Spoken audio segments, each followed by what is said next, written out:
Hello guys, this is a big update after quite a while, and it's late here. It's end of May, and I wanted to explain at least to some of the subscribers and people who watched my previous vlogs, because I kind of vanished. I disappeared. There has been so many nice things happening, and I'm super thrilled with what was happening in the background or aside from my personal projects and work and commissions, and I feel so blessed and happy that I can talk about it, but I don't know where to start because it has been 2 months at least. I started in my previous video. You will see that I started finally painting my dream project, and it's called the Dream Book. And I realized I don't have a process, so I can't show things properly or from the beginning to the end, because I do things in phases, and I actually have a fine art approach to this book, so I don't really have that step-by-step nice thing, and where I know what I'm expecting from the process and how the end result will be. I'm practically creating a new style for this book, and it has a reference from my early work when I finished when I graduated, but still it has to be better, and it has to be so much inspiring, and the gouache process is super slow, and I love that layered style when you do feel like you have a control, and when it dries it's a little bit less contrasty and it looks so professional and serious. Still, it has a lot of layers to be put on if you want to have some soft effects, or the most important thing about the Dream Book is actually the atmosphere. And you can I will leave the link of the first video about Dream Book, the intro, in the description below if you want to check that. And about the Dream Book, I will tell you where I'm now. If you're interested, it has been a ride, I can tell you that, because there were a lot of things have been happening in a kind of a background, but it was super high demand a project about exhibitions that we've been doing in the middle of, oh my god, what's the sound, in the middle of pandemic, and everyone are actually very excited that it happened at all, because the pandemic is not a nice time to have exhibitions and be proactive and moving around and doing things. So the Dream Book is about everything is underpainted. There have been some scenes, there are some sort of scenes that are almost done. I'm almost satisfied and sure about the cover, because there are so many details in the book, and I wanted the cover to be kind of a simple but with a clear, like, fundamental message, if that's possible, and to put some nice details and some nice color composition and so on. And it's okay. I might show some while I'm talking, I might show something for you to see the middle phase, because everything is underpainted. There are things that I have been quite working on, but nothing is still finished. And the thing that is really relaxing about Dream Book is that I now know how to go for it, because I feel comfortable about technique, and I can also limit myself about, finishing like one a day, and then have a nice tempo when I have time, and see, I can always add a detail here and there, but I need to have some sort of form, like, in a football, where today I'm gonna practice for 4 hours at least, and so on. The moment I am distracted, Dream Book suffers, because it takes so much attention and focus, and for me if you watch my previous videos, you know that I'm hard to focus a bit. I do have a problem with concentration.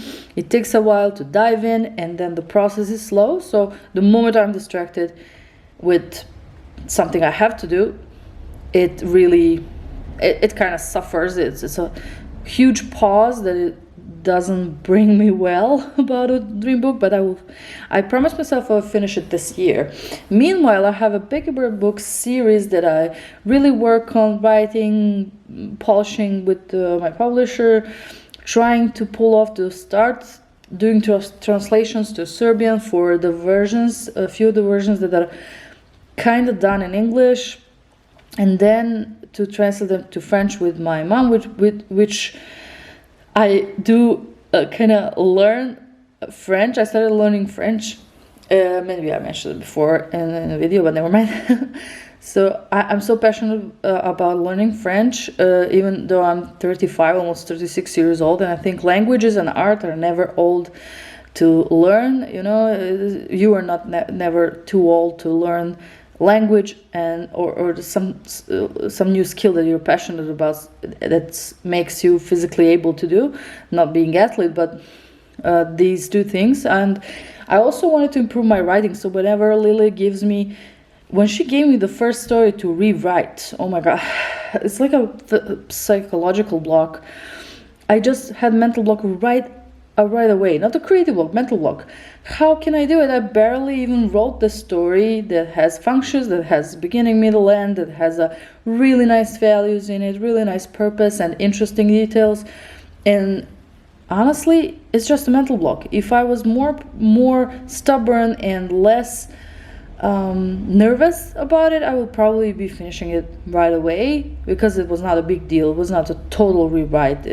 Lily is just amazing how she guides me about it, and I'm telling the story 80% with illustration anyway, so it's really not that hard. Still, I had a mental block, so I'm so happy if you stay with me on Becky Bird book series as well. That's a very simple style, very cartoony, very retro, like a daily comic style, but I pulled it off. I mean, I said to myself, I'm gonna do some major scenes at the beginning, middle, and the end, or I'm gonna really improve and be better than in first two books that were holiday books. If you don't know, one is Becky Bird's Christmas costume, which was kind of creative process explaining to kids, and the endurance thing. And the other one was Sleepy Before New Year's Eve, and it's kind of meteoropathic, but for kids it's probably unrealistic. Still, the Becky Bird is a grown-up bird, and I do have some new stories that will reflect her childhood, and she'll be remembering of her childhood and all that. There's so much to say. I don't know how many. Oh my god, 8 minutes. So I better wrap this up. I'm going to be finishing this year the dream book, but I gave the less ambitious plan to it, because I definitely see it has to brew, it has to sometimes even stay for me to think, because I don't want to overpaint one scene for 10 times. That would be too much time consuming. It's better for me to stay away a bit or look at it if I don't know where to go, and then after a few days even, it's just I can see where it will go in my next step of painting. So it's a really fun approach, so interesting. As about Becky Bird, I have established style, which I told you already is, or you saw, it's very simple, and I wanted to incorporate such like complex scenes, especially my favorite story that inspired my husband inspired me to write. It was building a treehouse. It comes out first. That's what Lily picked up to work on first, and because Becky Bird, I love Belgrade, and I'm kind of a manifestation of the character, so I put like a panoramic view from one side of the city, improvise of course to see as much as we can, but still realistically, and I still wanted to be cartoony and fun, so I really I couldn't, I'm ashamed to say how long I worked on that ink like just sketching and inking. It was like, I think 5 days, because I never did such a nice scene with a panoramic view with all the buildings and still being quite accurate for that city. And it was, I gave myself quite a few challenges in this book, which I'm kind of familiar with the process, not like Green Book. Still, yeah, I'm so satisfied about the process because the challenges were. And also the last illustration, I wanted to crack open and change angles and show the tree house that they built from multiple angles. And I think I did it with the last few illustrations, and I really had fun. I finished coloring right this moment. I didn't want to show the process because my health was also an issue for quite a while. And since I had Corona in December, I suffered from insomnia. And then after quite a few months of insomnia, I realized other people have that issue where they don't have enough oxygen, so they wake up, which is better than, the other thing, not waking up. But it's super crazy how all of this infected my creative process and working on my personal projects. I was so driven. I still am, but there is no energy if you don't have any sleep, or if you wake up every 15 minutes. And I don't have a baby at home. It's not like somebody depends on you. It's just you have a time, you lay down. Then I started working at night, but still too tired, overtired all the time because I never rest actually, and kind of sleeping from 5 a.m. to 8 a.m. because that's probably where I collapse and I just snore for 3 hours, then I wake up because it's a daylight. I always react on daylight. I'm a morning person. I love waking up at 6 a.m. or even starting working at 6 a.m. I love that. And then I'm active until midnight. If I would get up at the right time, my day is absolutely amazing, working-wise and mood-wise. And still that didn't happen with insomnia from beginning of this year. So I'm very... I'm lucky that I got over Corona and those consequences follow me a little bit. But the sleeping improved and fixed over last, let's say, few weeks. So I'm really good. Aside from insomnia, I just wanted to include it because that was a huge factor in my health issues that I have now and all the things that are happening. Because immunity, body needs to rest no matter what you do. Even it's just sitting and painting, it just has to rest. And yeah. I'm sorry if anybody else has that issue. I'm super empathic about everybody who has been ill. I'm trying to, or sick, or I'm so sad about some creators that I follow, like Dina Norlund. She's a huge inspiration for me, and I watch her old videos all the time. I love her being proactive. I love her style, the way she draws, and she's an amazing person. And then you hear somebody being like, in terrible situation, then I say, it's just insomnia, it will pass. Because it's not the first time that's happening to me. It's just now the Corona was a trigger. I had some other issues before. I had my first insomnia for a year when I was 17. So I used that time quite well awake, I can tell you that, but I was young.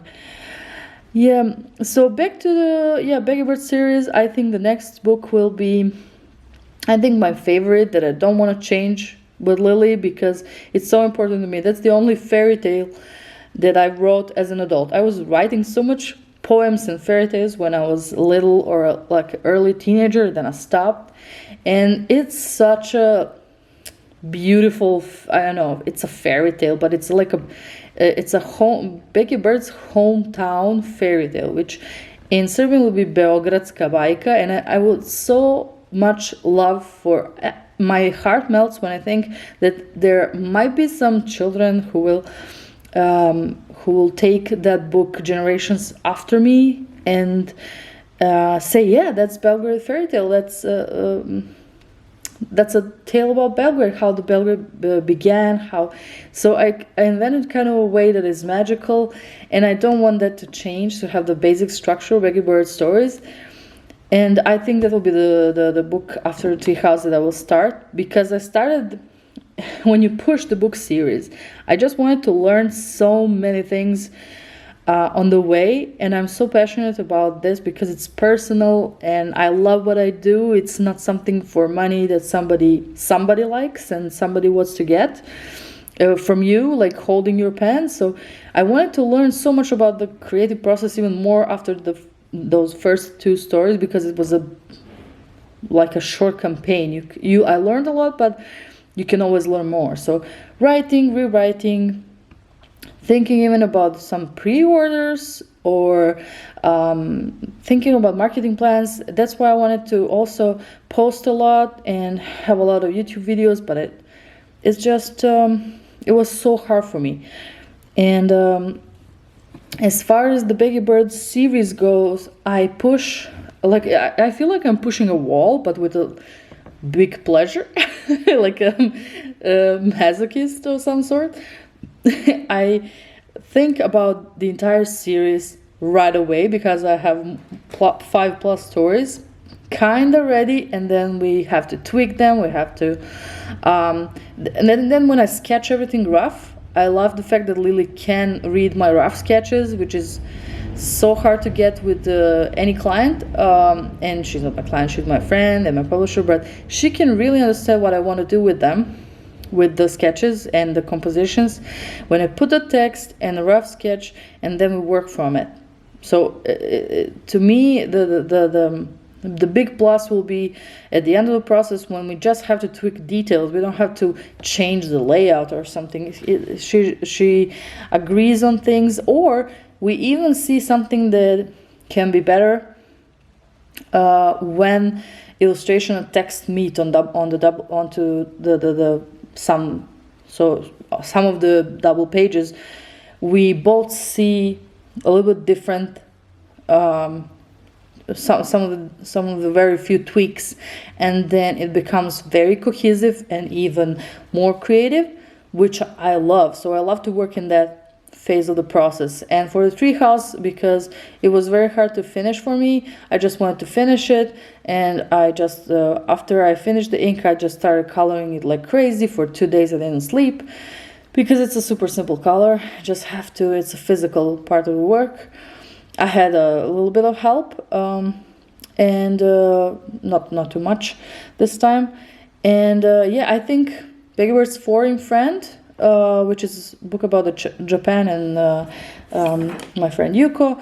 And I mean, Yuko is a wonderful person, but I was just so inspired about friendships, like international friendships, what they mean and how different they are in comparison to local friendships, which are geographically meant to be. You are meant to like stumble upon that person on the street and have some sort of interaction, or go use the same public transportation every day.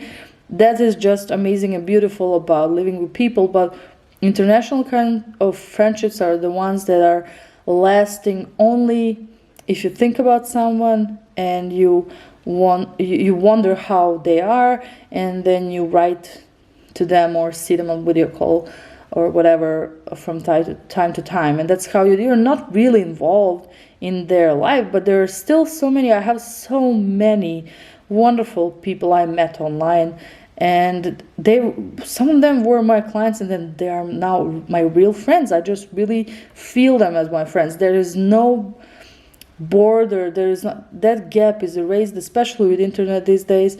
You can really feel the person, even though there's like hundreds of miles or kilometers away, thousands even. You kind of stay connected with them, especially if you met them physically once. Boy, that's like, for me, that's just like poof puff, it works, the chemistry works. If you don't like each other, then you don't like each other at all. If you like each other, that just becomes a real bond between two people, and it's absolutely wonderful. So that's important story as well. The home tale fairy tale is something I want to push as on the front, because I love working on it, the same as the Treehouse there. But I love all of the stories that are written. I just don't, for some reason, maybe it's not relevant. For some reason, I have some sort of a schedule in my head. And if Lily approves, that will be the schedule. So the goal for this year is to try to get 4 titles for Becky Bird Out to finish the dream book. And it also the final things that I mentioned in the beginning of this long talk is the Amazing Illustration Day group. And that's the group that I have old video about when we just started, and it grew from there.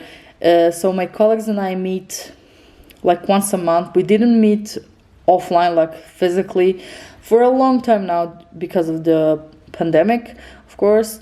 And the thing about pulling each other in the right direction and giving each other inspiration is something that is it created some sort of a community that really works naturally, because some of them were friends, and then they met some of my colleagues, and then I bring them together, and then they become really, really nice friends. They like to hang out, if safely, from time to time, hear each other, write to each other on Facebook. And I just love that social phenomenon that happens when people love to do their job, when people love their jobs. It just happens so naturally. And one day, she's her handle on Instagram is Dreaming Mara.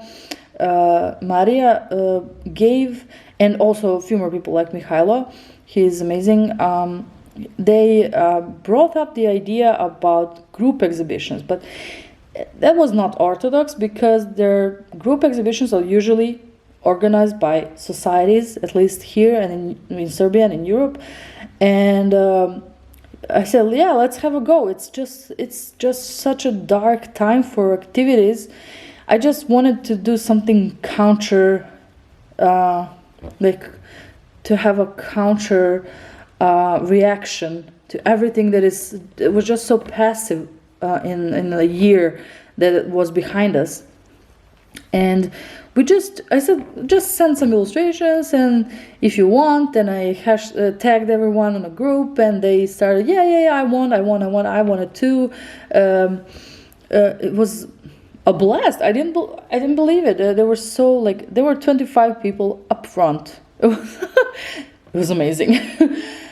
And we have 46 people in the group.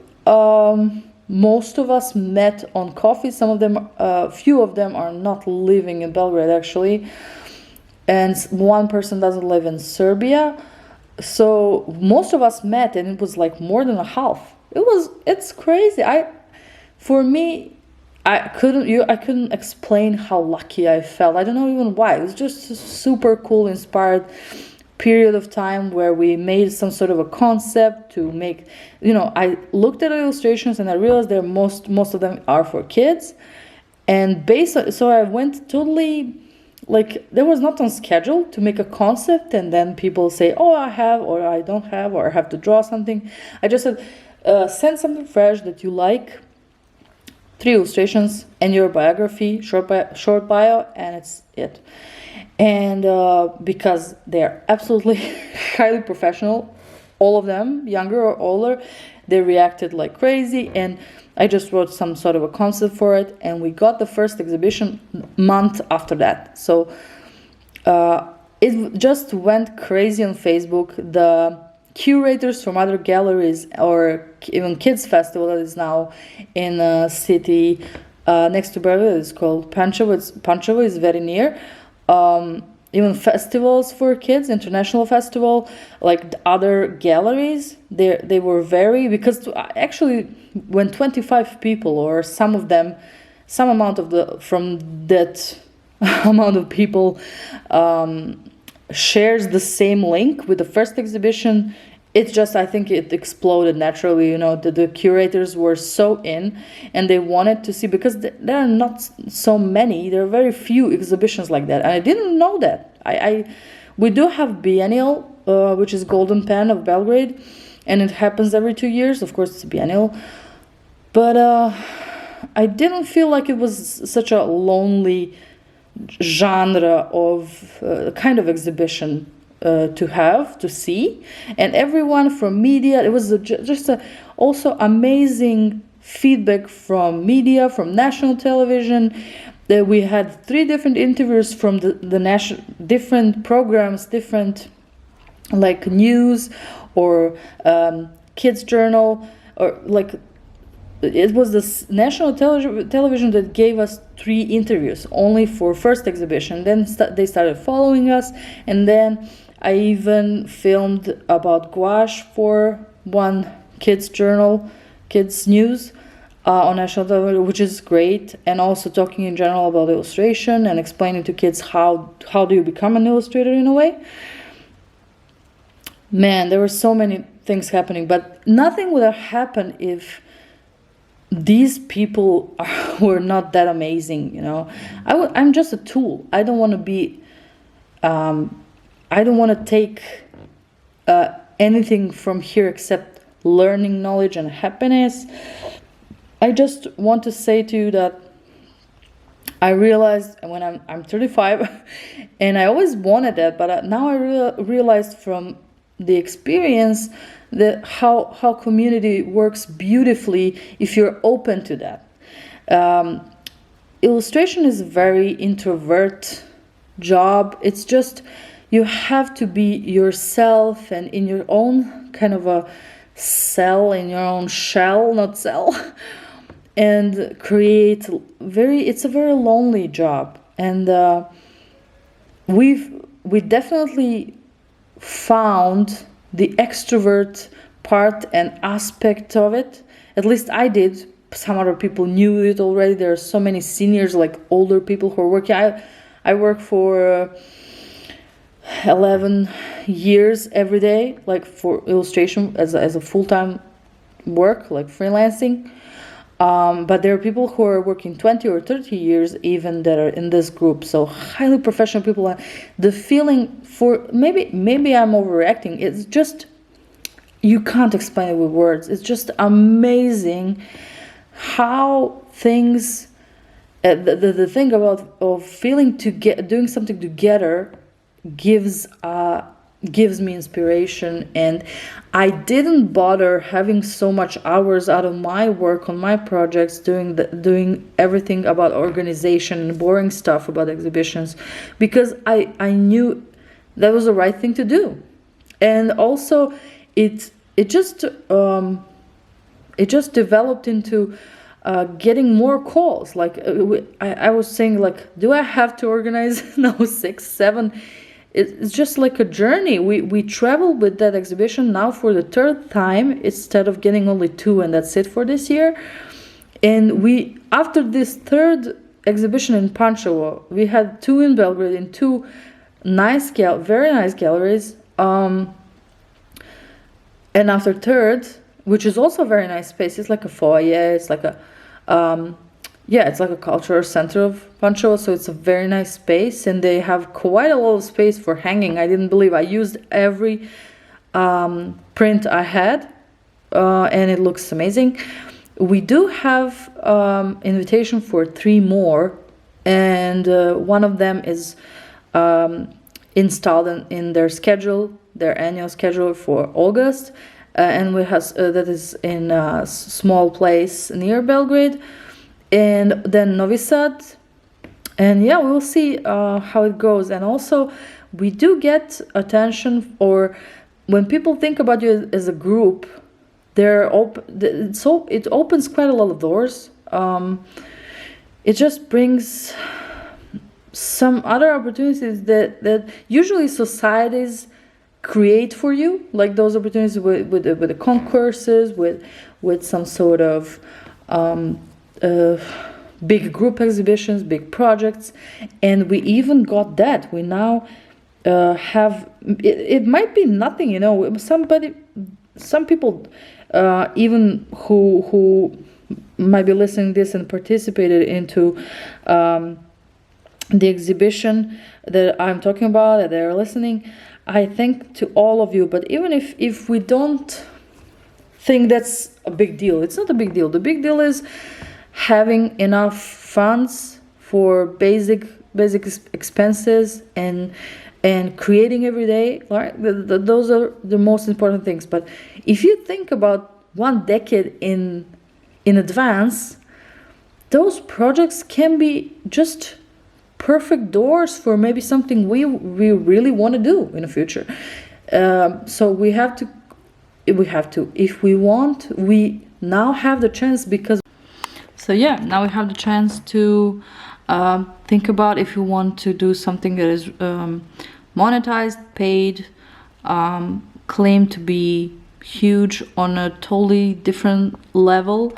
Our contribution to our art scene and the applied art scene and commercial art scene, visual art scene, whatever you want to tackle or tap into, there are way more possibilities, and we can act strong because people see us as a group. And I think it can be invaluable, aside of all the struggles we have every day as illustrators. This can be one more creative struggle. But as for me, if anybody's listening, from colleagues, I already thanked. I can't thank anyone enough. I just had my first ever workshop with kids, and I'm a kids illustrator. I had a very cool experience because Jelena Vitorovic made a wonderful concept, and you couldn't believe how many kids showed up.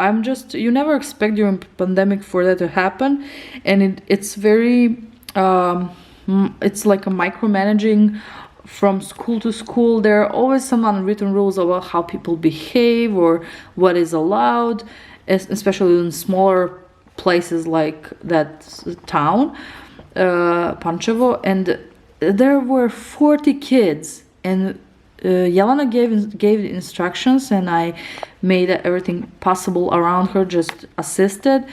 And I saw the reaction for the first time on kids. I mean, I did something for my graduation, for my diploma in the classroom, and I do know a lot about kids' psychology, about behavior, because I have to, that's my job. But having the live experience with kids, the direct interaction, I didn't have for a long time. And this was my first experience with a workshop. It went amazing. Like, kids reacted so beautifully. They made such a nice creative drawings. If you just put put some constraints and still let them be creative, wow. I loved the drawings. I am inspired to be more free when creating, when seeing them, the way they portrayed their task, what they have to do. I will not go into workshop concept, but it was amazing. And Jelena, thank you so much for listening. I can't thank enough to basically anyone, like Dragana, who helped me with catalog, with all the administration and how to think about the exhibition. When I also filmed a lot of footage, but I don't know when I will have time to, because I wanted to work on my book whenever I have time, and there's so much footage. I want to also publish that video where I show the big update about exhibitions, but hopefully sometime. I don't want to leave that footage unused. There's just so much. I wanted to film also in Serbian. Well, never mind. And I hope you're still listening and watching eventually. Maybe if you don't draw right now,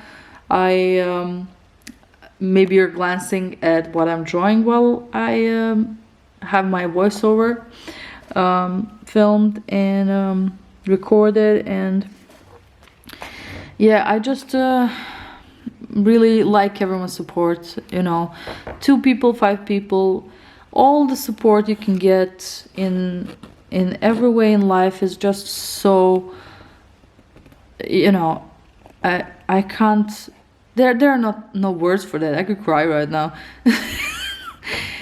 And how closer, because I had to it's such a technical and practical thing, like rational shit.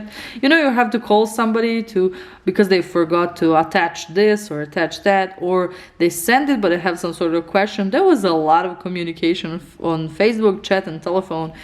It was crazy, and email and WhatsApp and Viber. And I can tell you that people are just thirsty about doing something together, and still I met each and every one of them who were participating better. I just, you know what's happening to them, because they don't have time, or they'll send it something tomorrow, or we just have some sort of ideas that we want to do after the exhibition. People got a lot of ideas, and I remember the first moment, and it was not the moment in the video where I filmed illustration date video. It was a few months after, when I saw even more people coming, as sitting together, and they're making a pause. They're going to a city, out of their homes, out of their working space, and they still draw. I was like, wow.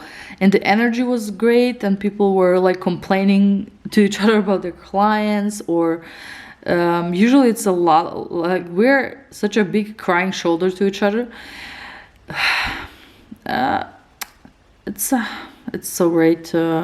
It's crying shoulder sounds stupid, but mostly the stress we have, it's in, at least in our circle, like in Belgrade, it's still I don't know, we have such an old university, but before, even the main, like the most famous illustrator here, his name is Bob Živković, and probably all the entire world knows about him. But in Serbia, he's like a super popular, and the people who are not in this, they don't work as illustrator, still know them, like kids, all doctors, lawyers, they know about him. He basically said that in a time, like in 80s, when he finished his academy that I also went on, of applied arts, and it's a graphic, like a book design and illustration, and hand-printed graphics and so on.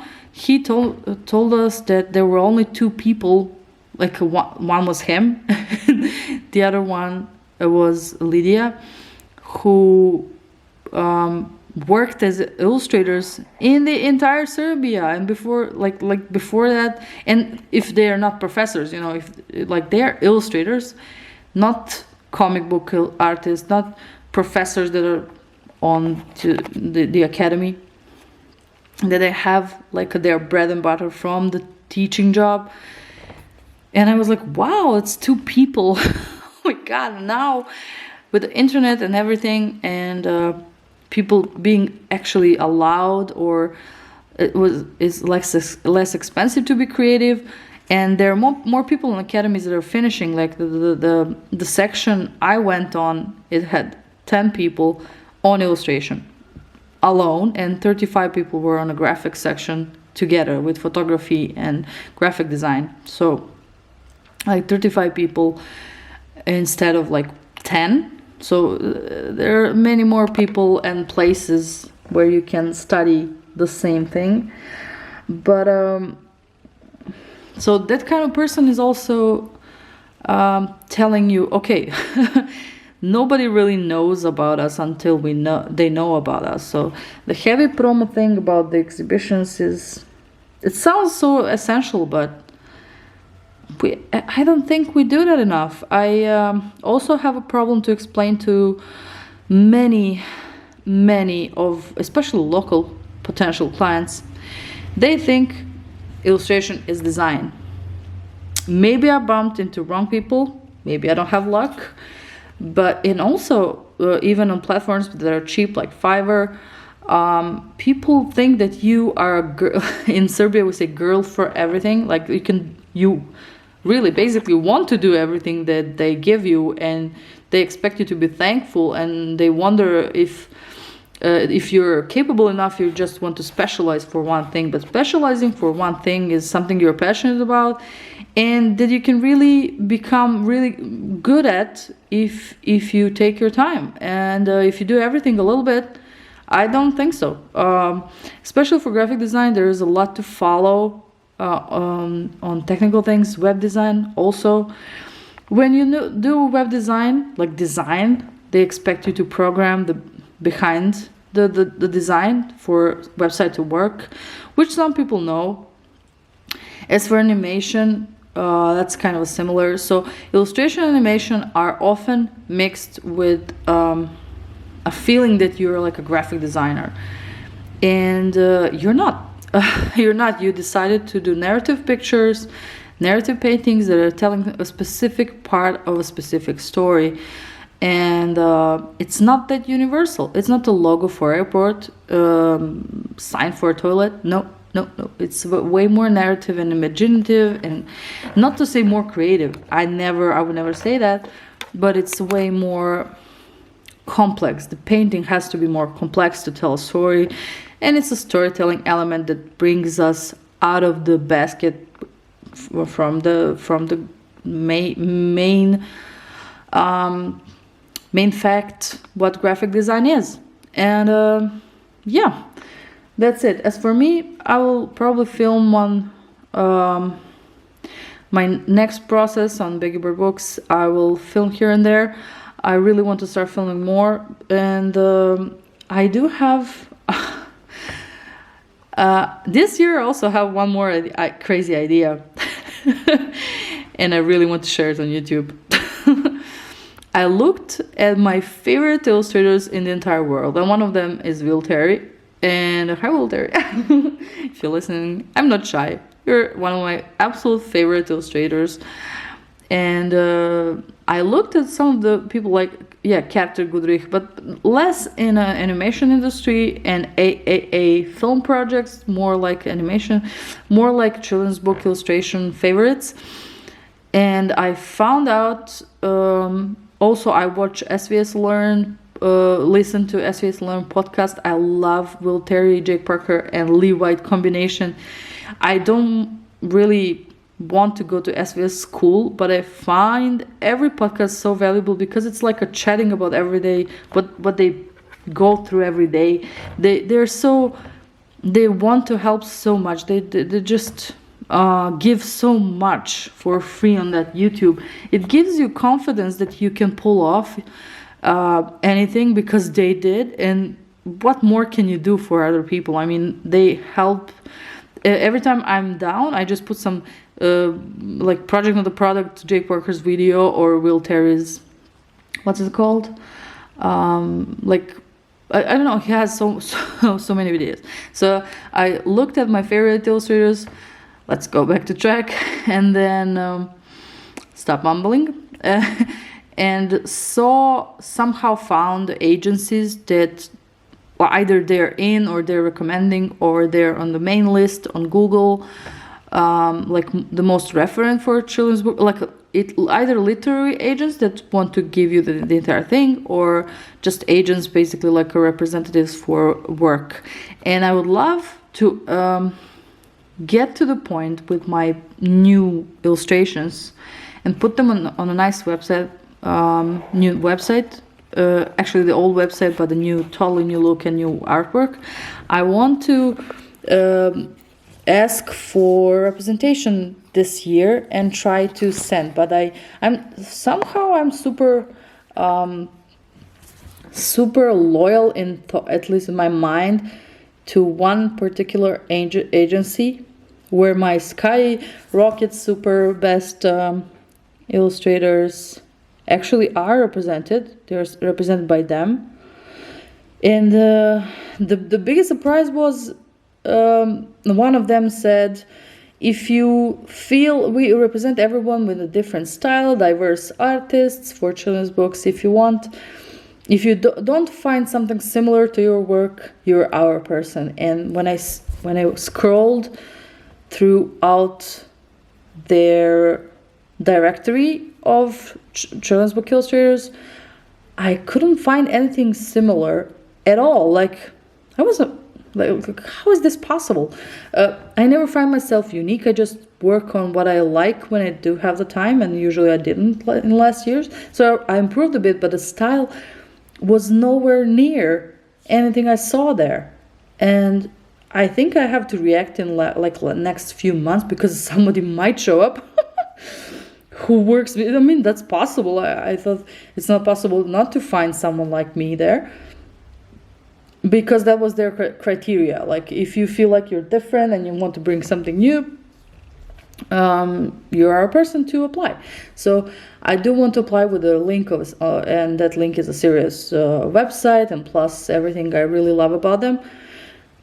If I manage to find an agent, any sort of agent, this year to represent me, it would be really relaxing for me to start thinking about having kids, because I think, sounds stupid, but for me, having bigger like amounts per project in nice deadlines, like human deadlines, which were not my case in last years, will definitely bring me closer to that thought. And hopefully, I don't want to stop working like at all. I just want to decrease my hours, and for that I have to increase the amount of the level, professional level of the project, because the worse the client is, the less educated the client is, the worse the entire project process is. So don't mind me if I say that, but it's my experience, and I never got that super high quality touch. I was very close once to working with Nickelodeon, and I got to do really close when it comes to people who are in that circle, because somebody found me on Fiverr and they said, wow, you like it could be a like a catchphrase, but that person showed through the engagement that they really want to show me how much I worth, which was crazy. They gave me quite a few opportunities, but for that project that I was packing for US, the project dropped overnight, and now DreamWorks has it, and I think it's released into media, and the kids are watching that.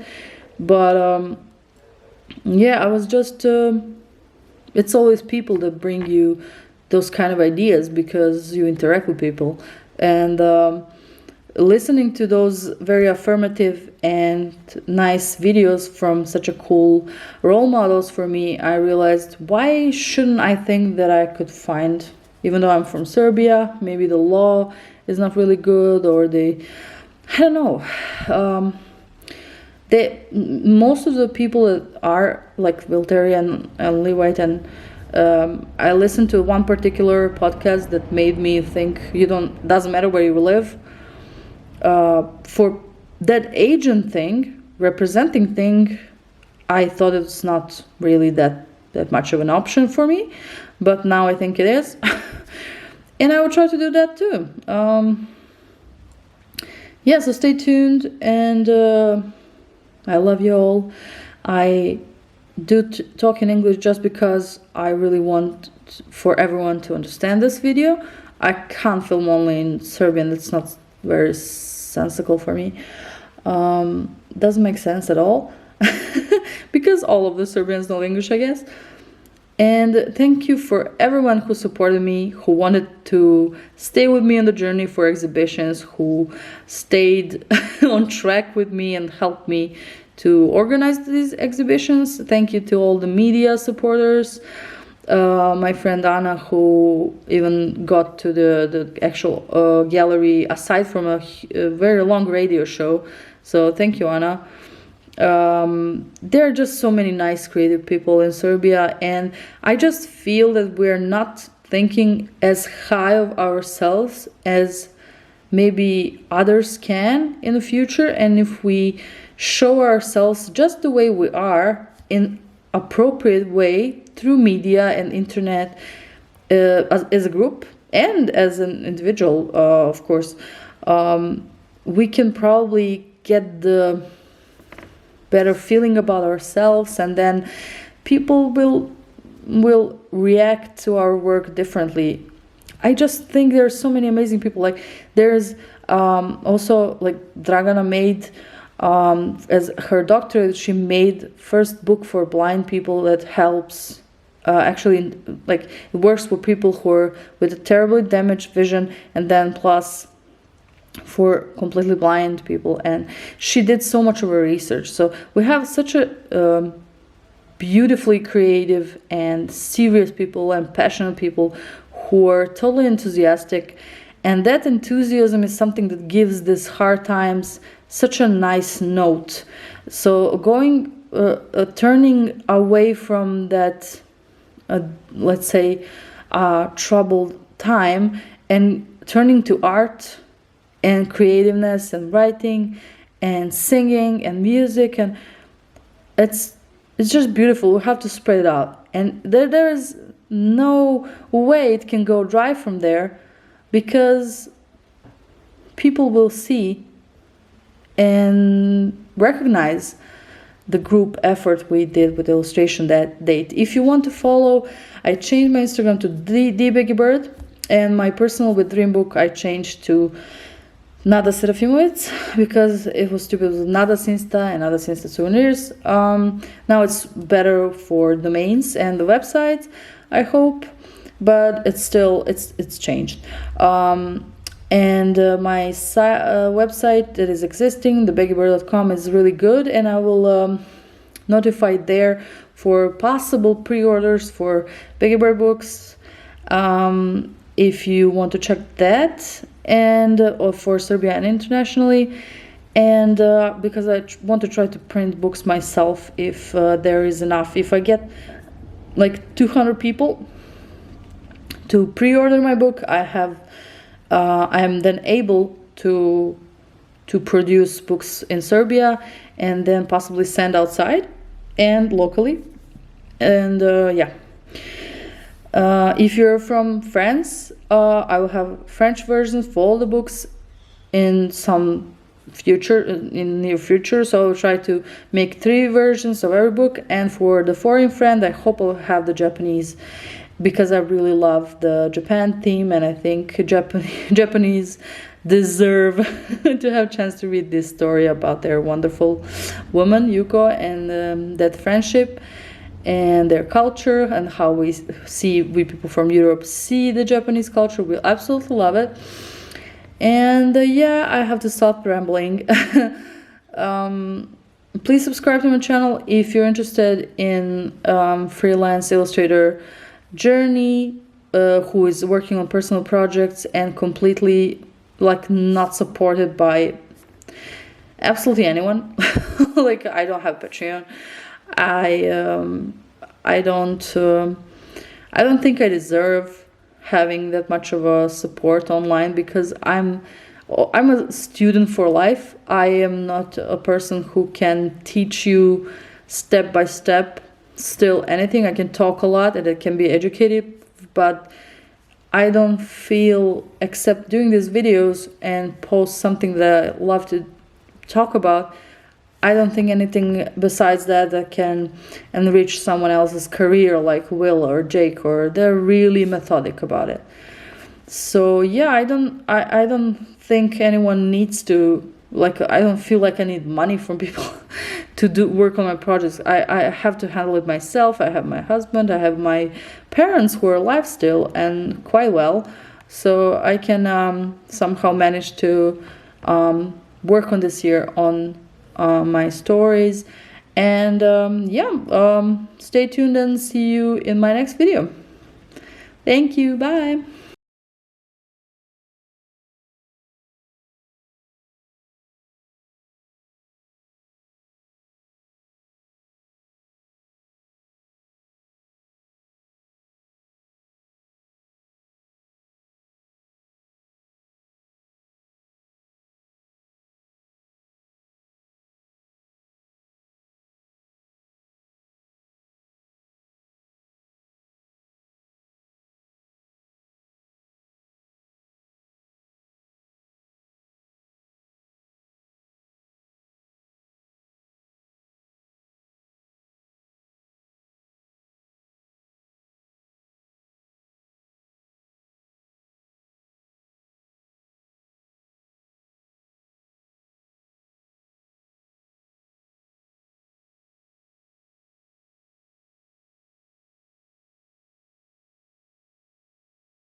nekad i neću da pokažu, ali